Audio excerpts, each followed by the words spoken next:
নমস্কার বন্ধুরা, প্রান্তিক ট্যুর এন্ড ট্রাভেলস চ্যানেলে আপনাদের সবাইকে আরেকবার স্বাগতম জানাই। আজকে নতুন একটি ভিডিও নিয়ে আপনাদের সামনে আবার উপস্থিত হয়েছি।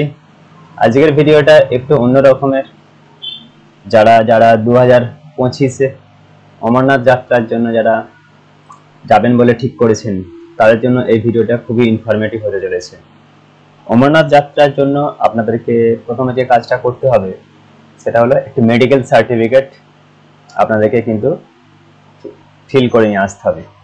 এই মেডিকেল সার্টিফিকেট কিভাবে পাবেন আজকের এই ভিডিওতে আমি আপনাদের সাথে বিস্তারিতভাবে আলোচনা করছি, তাই ভিডিওটি স্কিপ না করে দেখতে থাকুন। যারা যারা আমার চ্যানেলে নতুন আছেন, চাইলে আমার চ্যানেলটিকে আপনারা সাবস্ক্রাইব করে রাখতে পারেন এরকম নতুন নতুন ভিডিও পাওয়ার জন্য। দেখুন, 14 তারিখ থেকে কিন্তু অমরনাথ যাত্রার জন্য যে অনলাইন রেজিস্ট্রেশন সেটা কিন্তু শুরু হতে চলেছে 14 এপ্রিল থেকে 2025। তাই এই অমরনাথ যাত্রার জন্য আপনাদেরকে প্রথমে যে কাজটা করতে হবে সেটা হলো মেডিকেল সার্টিফিকেট তৈরি করতে হবে। তাহলে এই মেডিকেল সার্টিফিকেট কিভাবে আপনারা আবেদন করবেন, কোথায় যাবেন, এই সমস্ত তথ্য আপনাদেরকে কিন্তু আজকের এই ভিডিওতে আমি জানাতে চলেছি। কিছু টেস্ট আপনারা করিয়ে তারপরে আপনাদের যে অ্যাসাইন হসপিটাল আছে সেই অ্যাসাইন হসপিটালে কিন্তু আপনারা যাবেন। তো কি কি টেস্ট আপনারা বাইরে থেকে করিয়ে নিয়ে যাবেন সেই তথ্যটা আপনাদেরকে আমি জানাচ্ছি। আমি রিসেন্ট গতকাল গিয়েছিলাম আমাদের নিকটবর্তী মেডিকেল কলেজ আছে, সেখানে গিয়েছিলাম আরামবাগ মেডিকেল কলেজে। সেখান থেকে কিন্তু আমি একদিনের মধ্যেই এই সার্টিফিকেটটা তৈরি করে নিয়ে চলে এসেছি। তো কিভাবে এই সার্টিফিকেটটা তৈরি করলাম, প্রথমে আমরা যে কাজটা আপনারা আপনাদের যে কোনো প্যাথোলজি সেন্টার থেকে ব্লাডের অর্থাৎ রক্তের HB, TC, DC, ESR এবং ব্লাড গ্রুপ, ইউরিন, RE এইগুলো, এছাড়াও এক্স-রে, এই রিপোর্টগুলো আপনারা বাইরের যে কোনো প্যাথোলজি থেকে আপনারা করিয়ে নিন। আপনারা যাবেন প্যাথোলজি সেন্টারে, সেখান থেকে আমাদের রক্তের যে সমস্ত টেস্টগুলো HB, TC, DC, ESR, blood group, urine, RE, X-ray এইগুলো আপনারা টেস্ট করিয়ে নিন। টেস্ট করিয়ে তার রিপোর্টগুলো আপনারা কালেক্ট করে নিন। কালেক্ট করা হয়ে গেল, এরপর আপনারা কি করবেন, আপনাদের যে নিকটবর্তী যে অ্যাসাইন মেডিকেল কলেজ আছে বা হসপিটাল আছে যেখানেতে অমরনাথ যাত্রার জন্য মেডিকেল সার্টিফিকেট দেওয়া হচ্ছে, সেই সমস্ত মেডিকেল কলেজে বা হসপিটালে আপনারা যাবেন। যাওয়ার আগে আপনাদেরকে কি করতে হবে, একটা টিকিট করতে হবে, জেনারেলের টিকিট। জেনারেল টিকিট কিভাবে আপনারা করবেন, জেনারেলের টিকিট কেটে নেবেন, অনলাইন থেকে কেটে নিতে পারেন, অথবা আপনারা সরাসরি হসপিটালে গিয়ে ওপিডি টিকিট যেখান থেকে কাটছে সেখান থেকে আপনারা কিন্তু জেনারেল ওপিডি টিকিট কিন্তু আপনারা বুক করে নিন। এর সাথে আরেকটা জিনিস দরকার, আপনারা সাথে করে আপনাদের যে আধার কার্ড, সেই আধার কার্ডের এক কপি জেরক্স নিয়ে যাবেন এবং এক কপি ফটো, পাসপোর্ট, রঙিন পাসপোর্ট ফটো আপনাদের রিসেন্ট তোলা নিয়ে যাবেন। এরপর আপনারা হসপিটালে গিয়ে কি কাজ করবেন সেই স্টেপগুলো আপনাদেরকে পরপর এক একে জানাচ্ছি।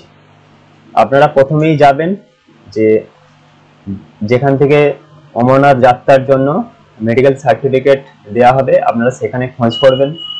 সেখানে অর্থাৎ MOPD, সেখানে গেলে আপনারা যে মেডিকেল অফিসার আছে যেখানেতে জেনারেল ডাক্তারবাবু বসেন, সেখানে গিয়ে আপনারা এই ওপিডি টিকিটটা দেবেন। দিলে আপনাদেরকে তিনি কিন্তু এই মেডিকেল সার্টিফিকেটের জন্য এই লিখে দেবে, এটা medical fitness certificate regarding Shri Amarnathji Yatra 2025, এটা কিন্তু আপনাদেরকে তিনি লিখে দেবেন। এরপর এরকম দুটো স্ট্যাম্প আপনারা দেখতে পাচ্ছেন, এরকম দুটো স্ট্যাম্প আপনাদেরকে কিন্তু দিয়ে দেবে, অর্থাৎ এই সমস্ত টেস্টগুলো আপনাদেরকে কিন্তু করাতে হবে। এরপর আপনাদেরকে স্ট্যাম্প দেওয়ার পর আপনারা একে একে সমস্ত কাজগুলো করতে থাকবেন। ফার্স্ট কি করবেন, এমওপিডি চেক আপ করাবেন, সেখানে ডাক্তারবাবু আপনাকে চেক করে তিনি লিখে দেবেন। এরপর এসওপিডি, এরপর এইভাবে ortho, IOPD, ENT, dental OPD, skin OPD আর সাইকিয়াট্রি ওপিডি। এই সমস্ত ওপিডি গুলো আপনারা একটার পর একটা কাউন্টারে যাবেন, সেখানে গিয়ে আপনারা চেক আপ করাবেন। চেক আপ করালে সঙ্গে সঙ্গে আপনারা যে ওপিডি টিকিট যেটা দেখতে পাচ্ছেন, এই ওপিডি টিকিটে সেই ডাক্তারবাবুরা কিন্তু এখানে লিখে দেবেন। এই সমস্ত কাজটা করার পর আপনারা কি করবেন, ওখানে কিছু হসপিটালে কিছু টেস্ট করাতে হয়। সেই টেস্টের জন্য আপনারা ডিপার্টমেন্টে যাবেন, যেখান থেকে টেস্টের জন্য টোকেন তৈরি করে দিচ্ছে, সেই কাউন্টারে যাবেন, সেখান থেকে আপনারা টোকেন নেবেন। আমাদের সমস্ত টেস্টই হয়ে গেছে, বাকি রয়েছে কি ইউএসজি আর হচ্ছে ইসিজি। এই দুটো বলবেন যে আমরা বাকিটা সব করে নিয়ে এসেছি, আমাদের ইউএসজি আর ইসিজিটা বাকি আছে। আপনারা ইসিজি এবং ইউএসজি টোকেন তৈরি করে নেবেন। এরপর আপনারা ইউএসজি যেখানে টেস্ট হচ্ছে সেইখানে যাবেন, সেখান থেকে আপনারা গেলেই সঙ্গে সঙ্গে ইউএসজি করে আপনাদেরকে রিপোর্ট দিয়ে দেবে। একইভাবে ইসিজি কাউন্টারে যাবেন, যেখানে ইসিজি হচ্ছে, ইসিজি কাউন্টারে যাবেন, ইসিজি রিপোর্ট সঙ্গে সঙ্গে আপনাদেরকে চেক করে টেস্ট করে রিপোর্টটা দিয়ে দেবে। এই সমস্ত কিছু ওপিডিতে এবং টেস্ট করার পর আপনারা কি করবেন, ফর্ম ফিল আপ করবেন। কোন ফর্ম ফিল আপ করবেন আপনাদেরকে দেখিয়ে দিচ্ছি। এই ফর্মটা আপনাদেরকে কিন্তু এক কপি প্রিন্ট আউট করে নিয়ে যেতে হবে। এই ফর্মটা ফিল আপ করবেন, কিভাবে ফর্মটা ফিল আপ করবেন সেটা আপনাদেরকে এখন আমি জানাচ্ছি। দেখুন এখানে লেখা রয়েছে compulsory health certificate for Shri Amarnathji Yatra 2025। এখানে দেখুন প্রথমেই রয়েছে কি একটা paste recent passport size photography. এখানে আপনাদের যে রিসেন্ট পাসপোর্ট সাইজ কালার ফটোটা এখানে কিন্তু আপনারা আঠা দিয়ে লাগিয়ে দেবেন। এরপর কি করবেন, আপনাদের যে নেম, সেই নেমটা এখানে ভালো করে ক্যাপিটাল লেটারে ফিল আপ করবেন। এরপর এখানে বাবার নাম অথবা মেয়ে হলে স্বামীর নাম অথবা বাবার নাম এখানেতে আপনারা লিখে দেবেন। এরপর আপনাদের অ্যাড্রেসটা এখানে লিখে দেবেন। এরপর যে ডেট অফ বার্থ আধার কার্ডে আছে দেখে দেখে ডেট অফ বার্থ লিখবেন। এরপর আধার নম্বরটা এখান থেকে 12 সংখ্যার আধার নম্বর টাইপ করবেন। ব্লাড গ্রুপ যেটা টেস্ট করে যেটা পেয়েছেন সেই ব্লাড গ্রুপটা এখানে লিখবেন। এরপর একটা আইডেন্টিফিকেশন মার্ক, অর্থাৎ একটা শরীরে কোনো তিল বা কাটা দাগ আছে সেরকম কোনো আইডেন্টিফিকেশন মার্ক এখানে কিন্তু আপনারা ইংলিশে লিখবেন। আচ্ছা, এই ফর্মটা কারা কারা ফিল আপ করতে পারে, এই 13 বছরের ঊর্ধ্বে এবং 70 বছরের নিম্নে বয়স হতে হবে। আর যদি প্রেগন্যান্ট মহিলা হয় সেক্ষেত্রে 6 মাসের বেশি হলে কিন্তু অ্যাপ্লাই হবে না। এরপর দেখুন এখানে কিছু কন্ডিশন দেওয়া রয়েছে, এই অপশনগুলো কিন্তু আপনাকে ইয়েস অথবা নো এ টিক করতে হবে। দেখুন প্রথমে কি আছে, ব্রেথলেসনেস, এখানেতে নো করে দেবেন। এরপরে নেক্সট ইয়েতে নো করবেন।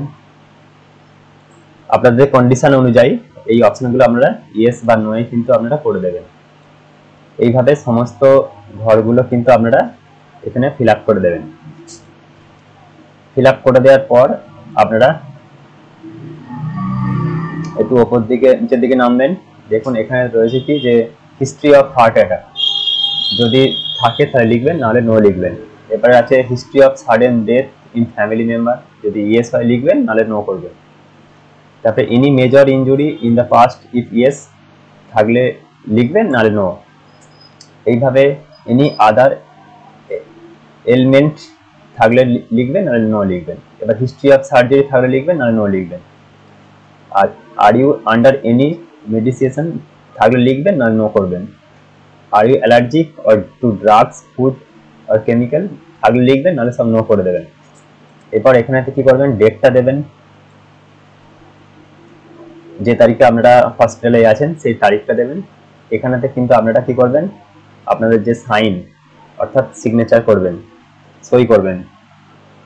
এরপর দেখুন এই যে ঘরটা রয়েছে এইখানে আপনাদের নামটা আবার ক্যাপিটাল লিখবেন। বাকি আর কিছু করার দরকার নেই, এখানে ব্ল্যাঙ্কস থাকবে, শুধুমাত্র এই অংশটাতে শুধু আপনাদের নামটা লিখবেন। বাকি পুরো ফর্ম ফিল আপ হয়ে গেল। এই ফর্মটা কিন্তু প্রথমে দেবেন, তারপরে আপনাদের যে ওপিডি টিকিটটা যেখানে ডাক্তারবাবু সাইন করে দিয়েছেন সেটা দেবেন, তারপরে একে একে সমস্ত যে রিপোর্টগুলো আছে টেস্ট করলেন সেই রিপোর্টগুলো সমস্ত পরপর অ্যাটাচ করে শেষে আধার কার্ড দিয়ে একটা স্ট্যাপেল করে নেবেন। করে নেওয়ার পর আপনাদের যে হসপিটালের যে সুপার আছেন সেখানে কিন্তু আমরা জমা করবেন। জমা করার পর তিনি ভেরিফিকেশন করবেন। ভেরিফিকেশন হয়ে গেলেই কিন্তু আপনাদেরকে এখানে তারা এই ছবির উপরে অ্যাটেস্টেড করে সই করে স্ট্যাম্প মেরে দেবে এবং নিচের সমস্ত ঘরগুলো ওনারা ফিল আপ করবেন। ফিল আপ করে সাইন করে স্ট্যাম্প মেরে আপনাদের কিন্তু দিয়ে দেবে। তাহলে আপনাদের কিন্তু যে প্রথম পর্যায়ের কাজ অর্থাৎ মেডিকেল সার্টিফিকেট তৈরি হওয়াটা কিন্তু আপনাদের কিন্তু কমপ্লিট হয়ে গেল। তো আরেকবার বলে রাখি, মেডিকেল সার্টিফিকেট আপনারা সমস্ত কিছু রিপোর্ট বা টেস্ট কিন্তু হসপিটালে গিয়েও বিনা পয়সায় করাতে পারেন। সেক্ষেত্রে কিন্তু আপনাদের ক্ষেত্রে একদিনে হয়তো হবে না, আপনাদেরকে একদিনের বেশি হয়তো যেতে হতে পারে, কারণ সেক্ষেত্রে ব্লাড টেস্ট আছে বা আদার্স আরও অনেক টেস্টগুলো আছে যেগুলো হয়তো সঙ্গে সঙ্গে সম্ভব নয়। তাই আপনাদেরকে আবার ডেট দেবে, সেই ডেটে গিয়ে কিন্তু আপনারা করাতে পারেন। তাই আপনারা চাইলে বাইরে থেকে টেস্ট কিছু করে নিয়ে যেতে পারেন, যেভাবে আমি করে গেছিলাম, আমি একদিনের মধ্যে পেয়ে গেছিলাম। আপনারা চাইলে সমস্ত কাজটাই কিন্তু হসপিটালে গিয়ে কিন্তু বিনা পয়সায় করে নিতে পারেন। তো এই ছিল আজকের ভিডিও।